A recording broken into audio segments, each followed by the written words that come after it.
राम नाम सत्य है, राम नाम सत्य है, राम नाम सत्य है, राम नाम सत्य है, राम नाम सत्य है।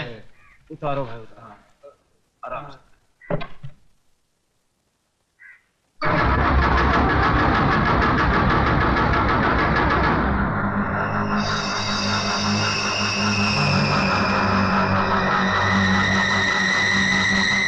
प्रताप, क्या है? ये वही आदमी जो उस दिन बापू से मिलने आया था।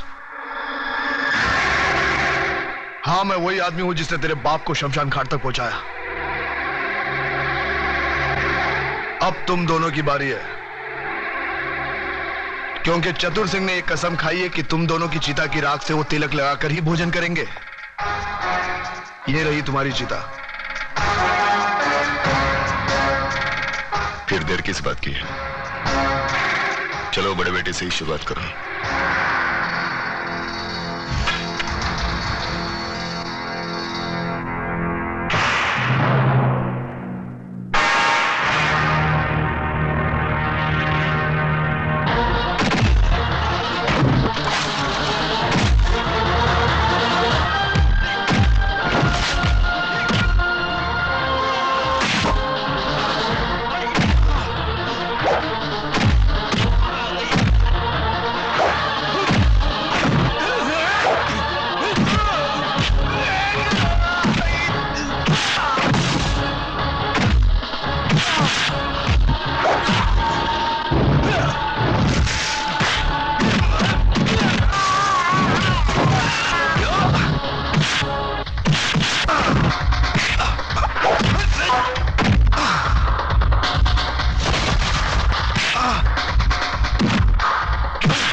घबराते क्यों हो देशमुख?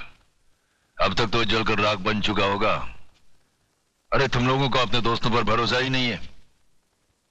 बस बस अब ये भाषण बंद करो, हमारे कान के पर्दे फट रहे हैं। बस बंद कर।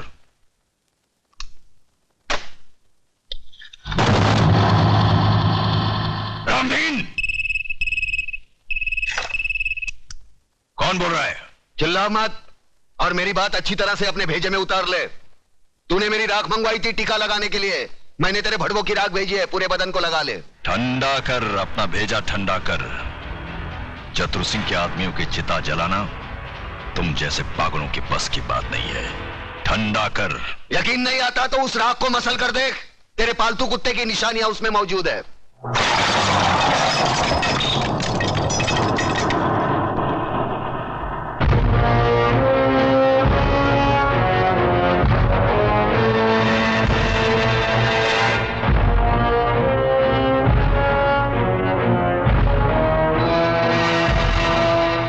हराम के, तूने जलती हुई आग में हाथ डाला है। हम तुम्हें ऐसे जलाएंगे कि तेरे चाहने वालों को गंगा में बहाने के लिए तेरी राख भी नसीब नहीं होगी।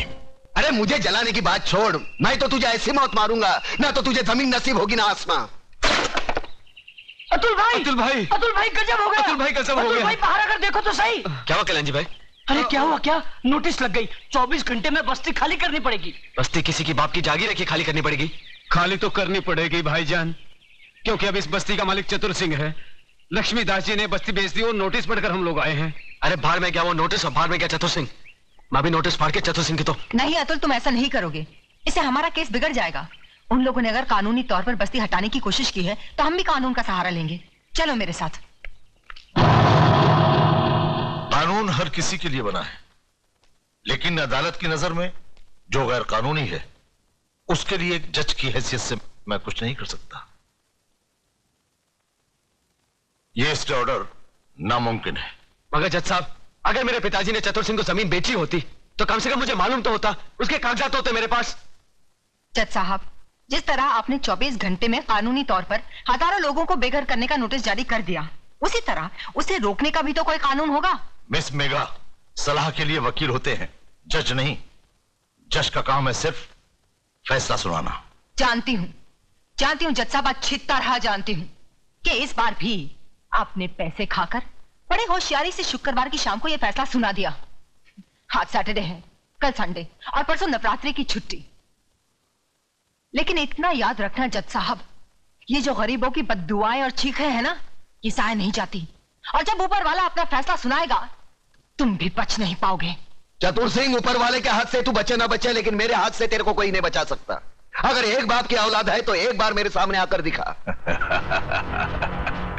तू भौंकता बहुत है आराम के, और भौंकने वाले कुत्ते हमें पसंद नहीं। दादा का खून हो गया। किसने किया खून?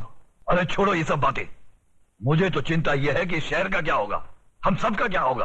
बहस मत करो कमिश्नर। जो आदमी चतुर सिंह जैसे खतरनाक आदमी की चिता जला सकता है, वो तो हमको कभी भी शमशान घाट पहुंचा सकता है।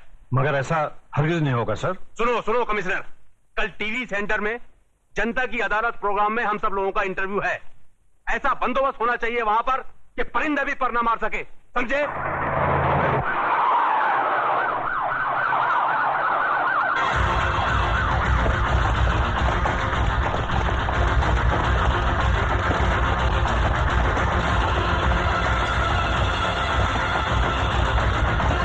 कादर, तो इधर है ना? Yes sir. पांडु, जरा पीछे रहे। आज जनता की अदालत में जनता के सामने जनता के प्रतिनिधि मंत्री श्री बबन राव देशमुख, विपक्ष के नेता श्री चंद्रसेन आजाद, कानून के रक्षक इंस्पेक्टर सत्यवादी दुबे, न्यायमूर्ति श्री हुक्म अली जाबिर तथा इस शहर के सबसे बड़े बिल्डर मिस्टर योगराज अपराधी के रूप में यहाँ मौजूद हैं। इन सब पर यह आरोप लगाया गया है कि शहर में जो हाल ही में दंगे फसाद हुए हैं, जो हत्याएं हुई थी, वह सब इनकी मिलीभगत थी। क्या ये सच है देशमुख जी? लोग आजकल राजनीति को, कानून को और पुलिस को गांधी जी के 3 बंदर कहते हैं। वो बंदर जिनके सामने सब कुछ होते हुए भी न कुछ सुनते हैं, न देखते हैं और न कुछ कहते हैं। देखिए साहब, हमारे यहां लोकशाही है और लोकशाही में हर किसी को कुछ भी पूछने का और कहने का पूरा अधिकार होता है। मैं आपकी इस बात से बिल्कुल सहमत नहीं हूं।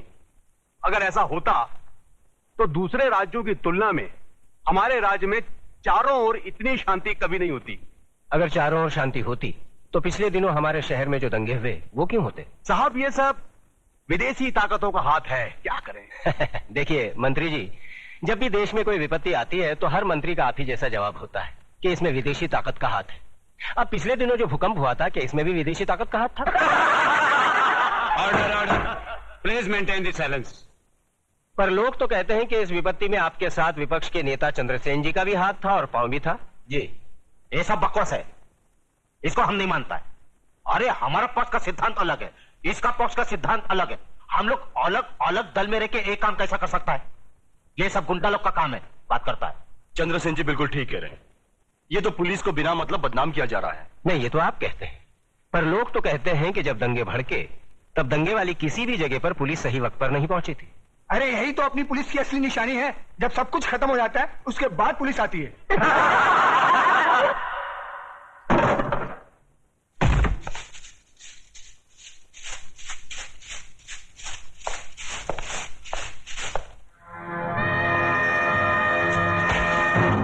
यही तो रोना है कि लोग हमें गलत समझते हैं।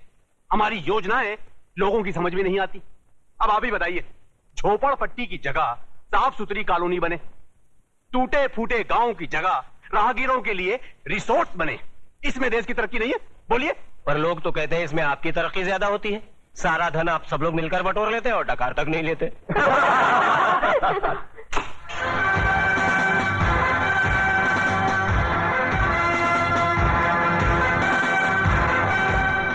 नेताजी और पुलिस वाले ने तो अपनी सफाई पेश कर दी।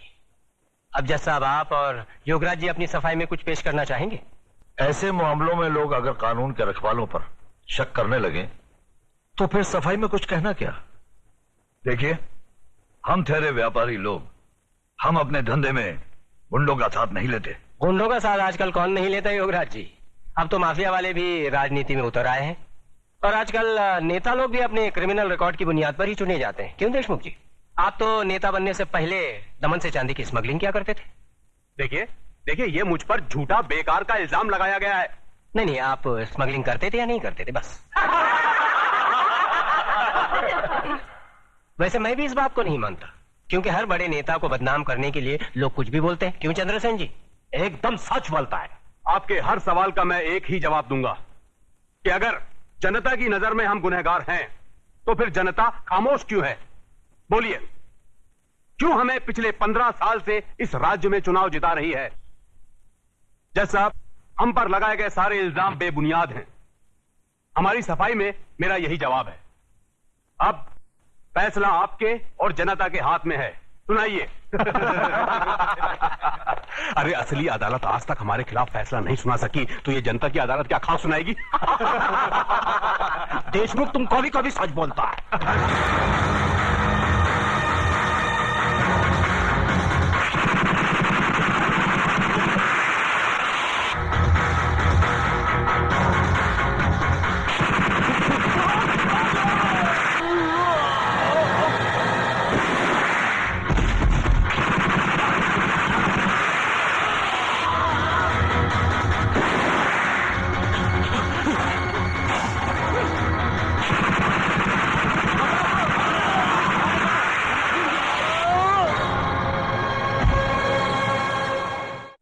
अपनी सफाई में कुछ कहना है? क्या कहना? जो करना था कर दिया, जो किया वो सोच समझ कर किया। अब कहना आपको है। फैसला सुना दीजिए, मुझे मंजूर है। कुछ होता नहीं है, कुछ होता तो नहीं है, लेकिन ये ऑर्डर।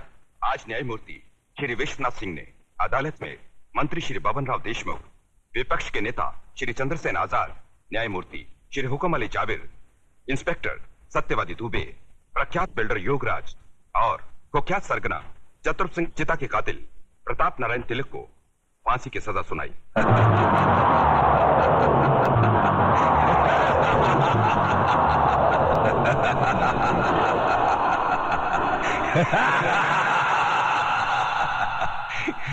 जिंदा आदमी के खून के इल्जाम में फांसी की सजा। देखा पकिया, हमें तो माता के आशीर्वाद और बुलेट प्रूफ जैकेट ने बचा लिया, मगर वो हराम का कानून की मौत नहीं, चतुर सिंह चिता की दी हुई मौत से मरेगा। पता करो कौन से जेल में है।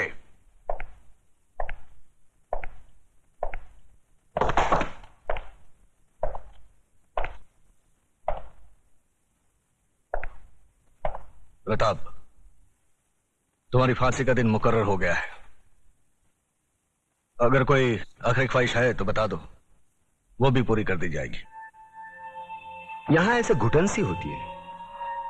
मैं इन चार दीवारियों में मरना नहीं चाहता। मुझे वहीं फांसी दे दो, क्रांति मैदान में, सबके सामने, जहां से इस देश में क्रांति की शुरुआत हुई थी। यहां ऐसे मरो तो जरा ज्यादा मरो, इतना सा मरने से क्या फायदा। सर, प्रताप से कोई मिलने आया है। मिलने दो।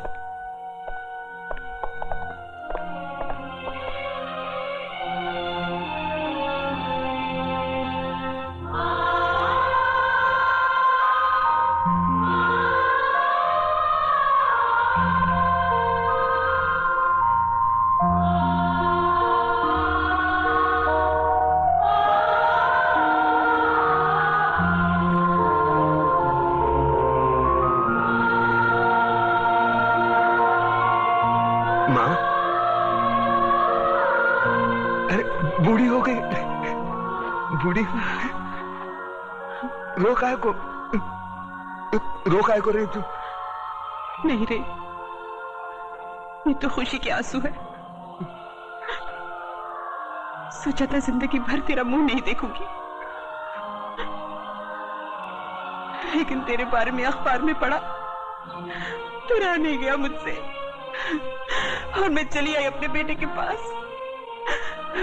कैसा है रे तू? बेटा, आज तूने तिलक खानदान के नाम पर सचमुच यश का तिलक लगा दिया। मैं खुश हूँ, बहुत खुश हूँ। अब तो भगवान से यही प्रार्थना करूंगी कि तुझे जन्मों जन्म मेरा ही बेटा बना कर। नहीं माँ, अगले जन्म में किसी मंदिर या मस्जिद की ईंट बनकर जिंदगी भर वहां रोता रहूंगा। इस जिंदगी का रोना मेरा बाकी है।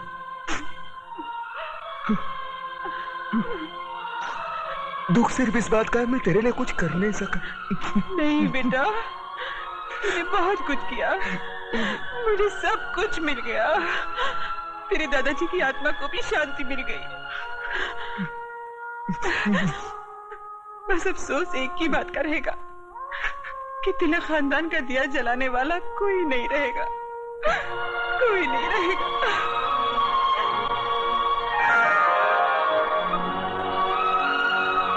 ये देख, अपनी बहू के लिए रखे थे, लेकिन अब तो